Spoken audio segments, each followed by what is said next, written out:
ఎన్నికల ప్రచారంలో విజయ్ గారే విజయ్ జగన్ ఉన్న ఫోటోకు అభిమానిస్తే చాలా ప్రేమగా దాన్ని ఎత్తి చూపించడం జరిగింది. ఒక ముఖ్యమంత్రి క్యాండిడేట్ పక్క రాష్ట్రంలో ఉన్న మాజీ ముఖ్యమంత్రి ఫోటో పట్టుకోవాల్సిన అవసరం లేదు. అయినా పట్టుకున్నారంటే అర్థం ఏంటి? జగనన్న లాంటి నాయకత్వం నేను ఇస్తాను అని ఆయన చెప్పకనే చెప్పాడు. ఎందుకంటే విజయ్ గారి డ్రెస్సింగ్ చూస్తే జగనన్న గారి లాగే కాకి ప్యాంటు కాకి షర్ట్.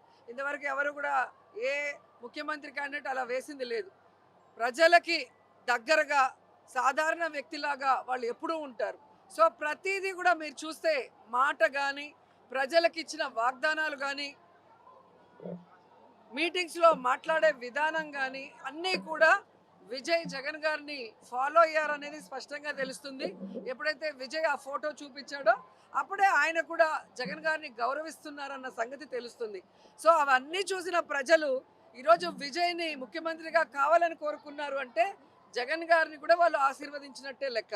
ఎందుకంటే దేశంలో ఏ రాష్ట్రంలో ఏ ముఖ్యమంత్రి కూడా 5 సంవత్సరాలలో తను ఇచ్చిన వాగ్దానాన్ని 99% పూర్తి చేసిన దాఖలాలు వేరే ఏ రాష్ట్రాల్లో లేదు. ఒక్క జగన్ గారే చేశారు. కోవిడ్ సమయంలో కూడా రాష్ట్రానికి ఇన్కమ్ లేకపోయినా కూడా అందరికీ జీతాలు సక్రమంగా ఇచ్చారు. ప్రజలందరికీ వైద్యాన్ని ఫ్రీగా అందించారు. అలాగే ప్రజల్ని కాపాడుకున్న విధానం కూడా అందరూ చూశారు.